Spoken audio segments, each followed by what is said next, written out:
Mayong adlaw kaniyong tanan nga nagpaminaw karon ning tulumanon. Kini ang akong sularan. Ilabi na kaninyo Dr. ni Obra o Attorney Ilin Bathan. Ingon man sa mga artista nga baghataw kinabuhi ning akong suwat sularan. Tawagan lang ko Ryan, 27 anyos. Nagpuyo sa San Fernando, Cebu. Punto legal kining akong suluran. Aron nyo inyong sabtan, ingon ini mga panghitabo.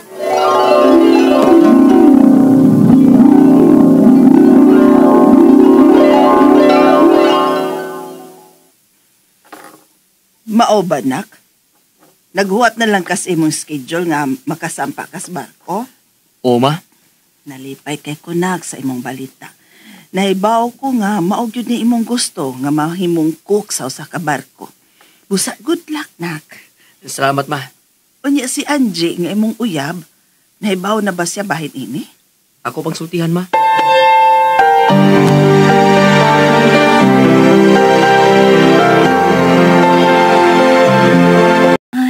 Ugma na gid ka mo sampa sa barko.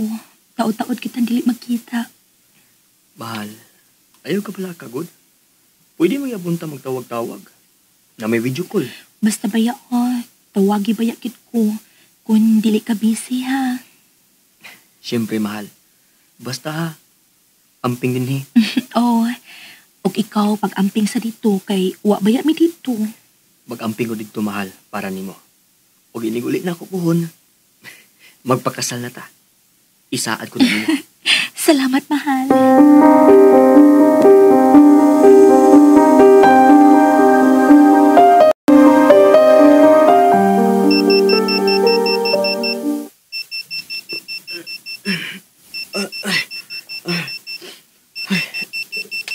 Uy, nalas-stress na. Kinahanglan akong kubangon. Mag-andam na akong maluto, para sa mga crew ni sa barko. Ubay-ubay para maglutuon da. Di mo gini lalim mga barko Kuman ko magluto. Maghuwat pa ko nga, mahuman sila kaon tanan. Kunya, mahugas pa ko sila mga plato. Human, maglimpyo pa ko din sa kitchen. Pero, sige lang. Agwantahon ko lang yun Bahala na. Ang importante nga makatikom ko para unya sa among pagpagkasal ni Angie. Pre Ryan, malaga kaon? Mukaon ako karon taon pre. Aw, kaon gyud. Magkinahanglan kag kusog kay unsaon na lang. Wa na mitigluto dinhi sa barko, di ba? O pre, salamat ha. Sige, biyan sa tika. Kay naa pa ko kang buhaton. Sige pre. Wa na pagkaon da. Unsaon na, sakto raman sa mga crew ang gipaandam na ko. Magawat lang ko nga nailaing mahuman og kaon. Basi na dili mahurot kapag kaon. Ako nila mo tiwas og kaon.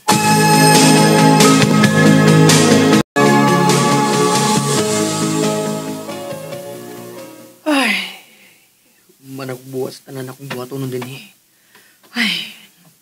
manawag ko na ang jeep Nabala ka na gituron nga huwag ko'y tawag-tawag niya. Saan mo akong nabisi kay dinipirmi sa barko.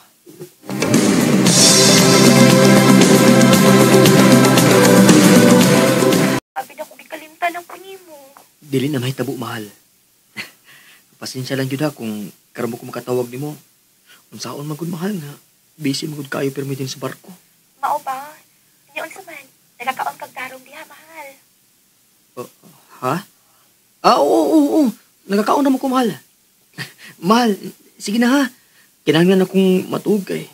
Sa'yo ba ko matagod ugma? Ay, bati, oy. Kakadiyot rasan sa itong panagsulti, mahal po Mahal, bawi na niya ako ni mo kung dili na busy ha. Tay pa, okay lagi ka? Murag pagaw lagi imong tingog. Okay ra ko, mahal. Sige. Baway na diha. I love you, mahal. I love you too, mahal. Bye.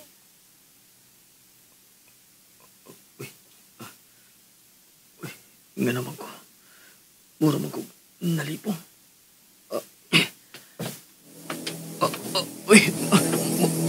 Mabarag yun ko.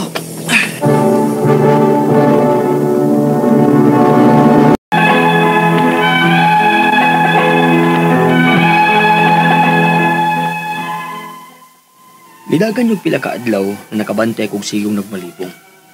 Tungod siguro kay sobra ang kahago sa trabaho, unya gamay ra kay kong kinatulgan sa barko. Hangtod nga niabot yun ang higayon nga naglisod kong bangon kay naglaing yung maayo ang akong lawas. Unya, Ryan, wake up! I said get up! Get up or get fired! yes sir.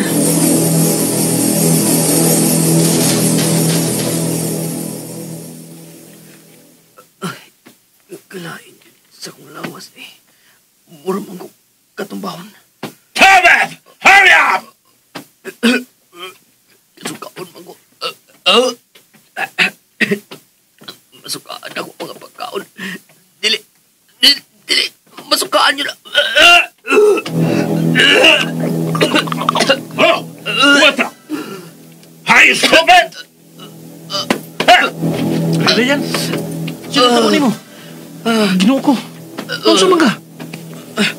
Oh, kainit mo. Sir, please call the medic. Stupid people!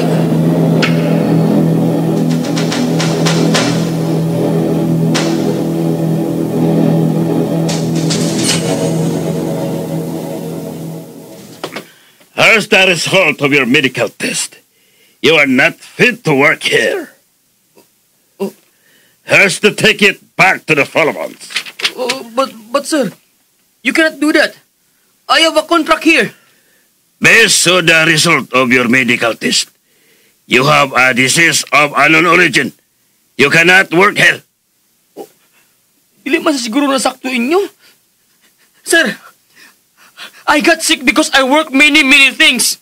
No food, no rest. Sir, I do everything here. Get out of here! Kung makatrato mo na mo, mura mo na kaminus na mura. Get out of here! Maunay nahitabo ni mo dito, mahal. Mao na mahal. O gusto ko mapasakag kaso nila. Dili maayo lang gibuhat na ko mahal. Ng ila kong gidismiss diretso. Kinahanglan nga may buhaton ko mahal. Mahal.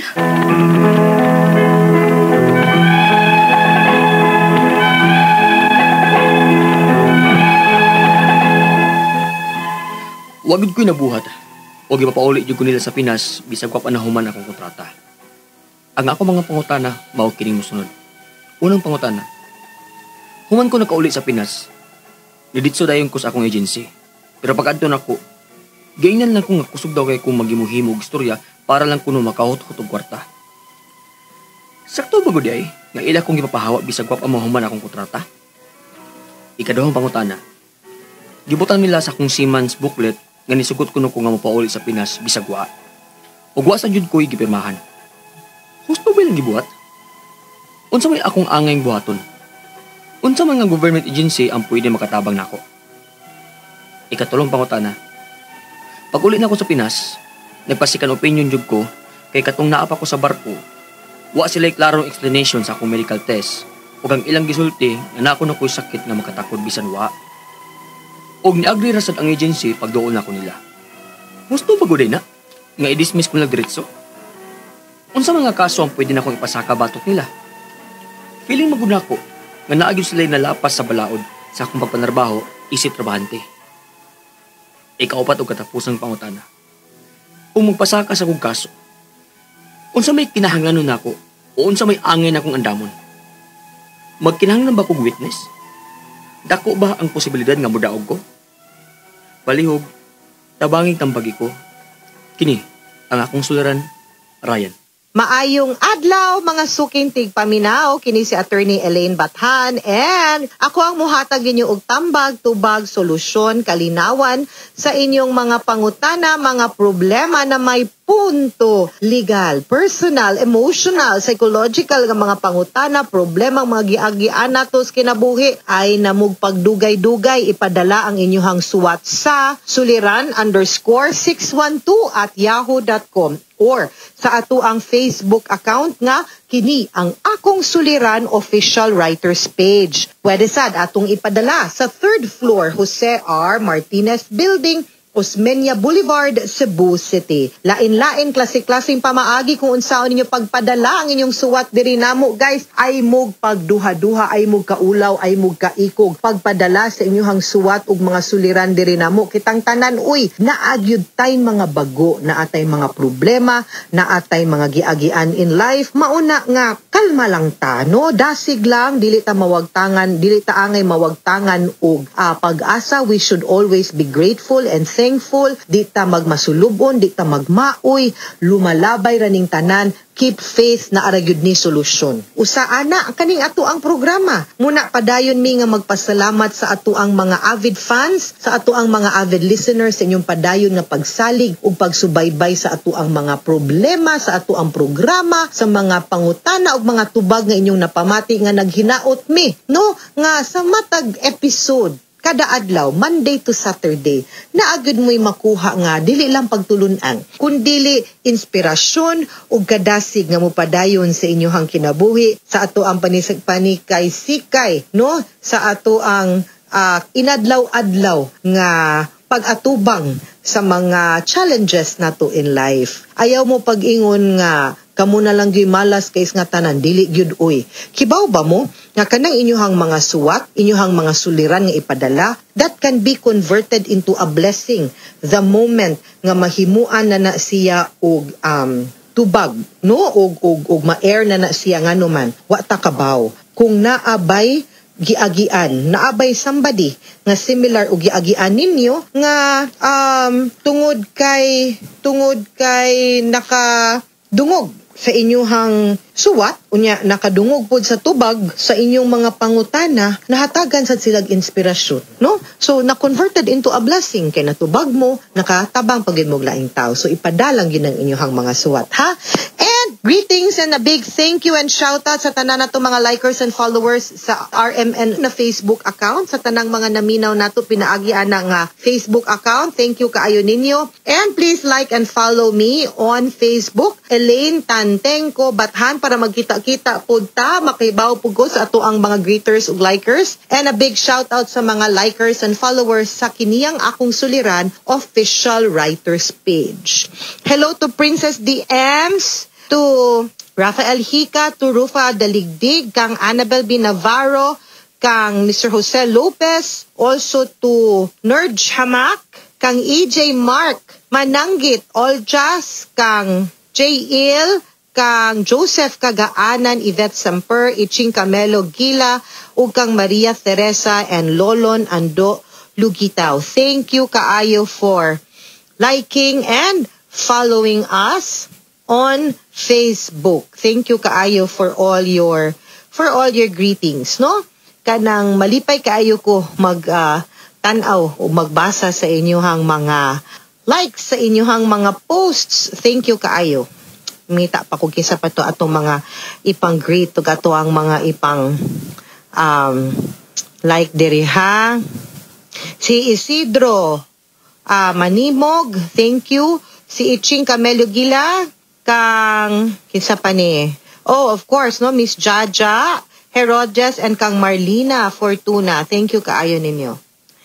And kinsa man ni ato ang letter sender today? Letter sender, tawag na to sa pangalan nga si Ryan. Ryan, gipadani niya sa, wa man gisulti, murag kini ang akong suliran official writers page tingali gihapon, 27 years old, taga San Fernando, Cebu. Mayor Maita, hello! Classmate kini na ko sa Maitas College, no? Now, ato ang nasinati sa drama, sa suwat o sa drama, no nga ato na paminaw nga si Ryan Siman, ni padani siyag suwat kay ni sakay nig barko. Pero sa katong panahon nga siguro tungod sa kahago sa trabaho niya sa barko, nasakit siya. And because nasakit siya, gidiritso siya og papauli, gitagaag ticket. Unya, ningon siya nga naa may contract. Unya, nakabutang ko nga based on the result of your medical test, you have a disease of unknown origin. You cannot work here. No, dili para niya dili kuno sakto. So money nahitabo sa iyaha, no nga gipapauli siya nya wa na human ang iyahang kontrata. So human siya nakauli mo niyang unang pangutana. Human ko na uli sa Pilipinas, ni diretso dayon ko sa akong agency. Pero pag adto na ko giingnan lang ko nga kusog daw kaayo ko maghimo-himo og storya para lang ko no makahut-hut og kwarta. Halaha, sakto ba gyud di ay ni ang ilaha, ang ila kung gipapahawa ko bisag wa pa mahuman akong kontrata, dili gyud pod, no? Although wa ko kabalog yun kung unsay nakabutang sa imuhang medical findings. Is it a disease nga communicable, meaning makatakod? Or dili maayo? Dili mga delikado for you o sa imong line of work? Nga dili nakapwedeng mo trabaho dito, maunang gipaundang ka? Kay usahay, that can be a valid reason, no? Medical. Pero wala na nag-ingon nga wala kay katungod under the law. I think if I will base it on the labor code, matagaan man gihapon kag separation pay. Dili nga idiretso lang ka og si sante. Papaulion ka pero murag matagaan pa kag separation pay ana. Labi na nga under contract ka. So, pataka na ang agency nga naghimo-himog storya, gitangtang man ka, di ba daslay dapat mo protektar nimo, no, ug motabang nimo. So i-check ko no dito sa OWA, POEA, kay overseas worker man ka, naa kay katungod dito para ma-protected ka, unya ma-check na tug unsa gyud status, no, kay wa man ko kakita kung unsa gyud ang medical findings sa imuha. Okay? Ikaduhang pangutana, gibutang nila akong Siemens booklet nga nisugot kuno ko nga mo pauli sa Pinas bisag wala. Ug wala sad gyud ko koy gipirmahan. Husto ba ilahang gibuhat? Unsa may akong angay buhaton ug unsa man nga government agency ang pwedeng makatabang nako? I think you need to go to the Overseas Welfare Association or OWA. That's an attached office sa POEA, no? Taga San Fernando ka, naara ni diri syudad kanang office sa Dole para matagaan ka og guidance kung unsay angay nimong buhaton, maka-file ka og complaint against your agency ug sa katong shipping company, no? Katong barko, katong kumpanya sa barko nga ni patangtang nimo. Ha? Ikatulong pangutana, pag uli nako sa Pinas, nagpa second opinion gyud dayon ko kay katong naapa ko sa barko, wa sila klarong explanation sa akong medical test ug ang ilang gisulti nga naa kuno koy sakit nga makatakod bisag wala. Og ni agree ra sad ang agency pagduol nako nila. Husto bago di ay nga i-dismiss. So, unsa man nga kaso ang pwede na kong ipasa kabatok nila. Feeling manggod nako nga naagid sila'y nalapas sa balaod sa akong pagpanrabaho isip trabahante. Sakto ka, I think you need to get a medical test and a medical opinion, another medical opinion, para ma-compare ang katong ilang gingon nga medical test nga naa kay communicable disease or sakit nga makatakod.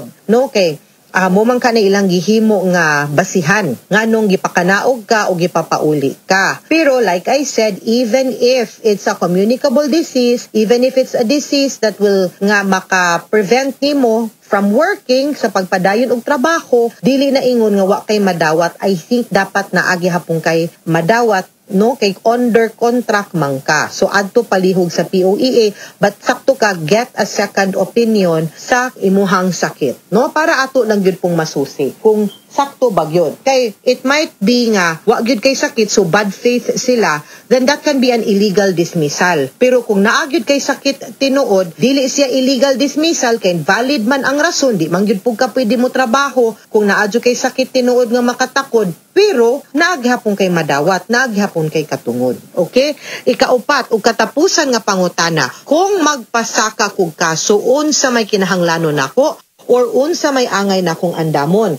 Magkinahanglan ba ko og witness? Dako ba ang posibilidad nga mudaog ko? I think what you need is the medical certificate and clearance to show nga sayop or wala sila'y reason sa pagtangtang nimo, no? Or that if naamang gani, valid man gani, dapat entitled ka to your separation pay sa pag-end sa imuhang contract. So, you need to go to katong OWA o sa POEA para ani, ha? Ryan, mga sukintig paminaw, hinaot unta nga naamoy nakutlo na pagtulunan karong adlaw. Kini si Attorney Elaine Bathan, daghan kayong salamat sa inyong pagpaminaw sa atong tulumanon. Hangtod sa sunod nga sugilanon, dinhigapon sa to ang programa, kini ang akong suliran. Gikan sa RMN Production Center, Radyo Mo Nationwide. Tatak RMN, daghang salamat o maayong adlaw.